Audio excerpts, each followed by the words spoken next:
महाराष्ट्रातील 3.5 शक्तिपीठांपैकी श्री तुळजाभवानी देवीचे तुळजापूर क्षेत्र हे एक पूर्ण शक्तिपीठ आहे. ही देवी भगवती आणि भवानी म्हणून प्रसिद्ध आहे. अशी ही तुळजापूरची भवानी देवी महाराष्ट्राची कुलस्वामिनी आहे. तुळजापूर हे गाव बालाघाटाच्या एका कड्यावर वसलं आहे. मंदिराच्या काही भागाची धाटणी हेमाडपंथी आहे.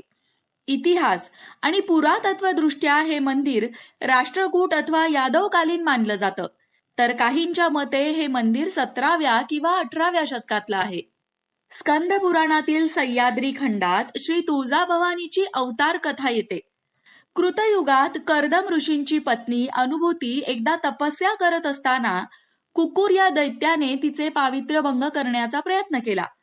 तपस्वी अनुभूतीने पावित्र्य रक्षणासाठी देवी भगवतीचा धावा केला. देवी भगवती साक्षात प्रकटली आणि कुकुर या दैत्याशी युद्ध करून त्याचा वध केला. साध्वी अनुभूतीच्या विनवणीवरून देवी भगवतीने या पर्वतराईत वास्तव्य केले.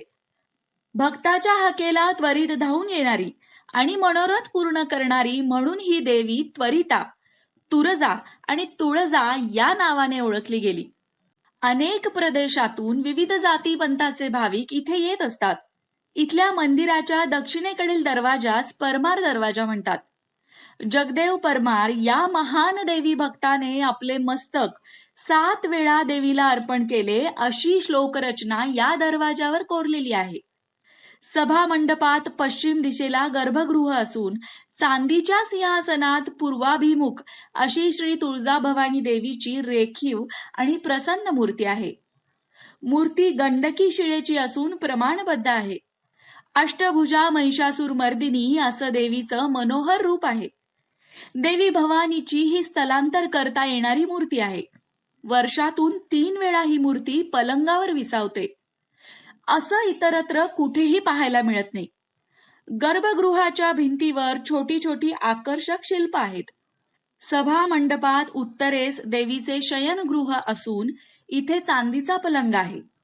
या ऐतिहासिक शक्तिपीठाबरोबरच मंदिराच्या परिसरातील कल्लोळ तीर्थ, गोमुख तीर्थ, सिद्धिविनायक मंदिर, श्री भवानी शंकर मंदिर, होमकुंड आणि मातंगी मंदिर इत्यादी धार्मिक स्थळं सुद्धा प्रसिद्ध आहेत.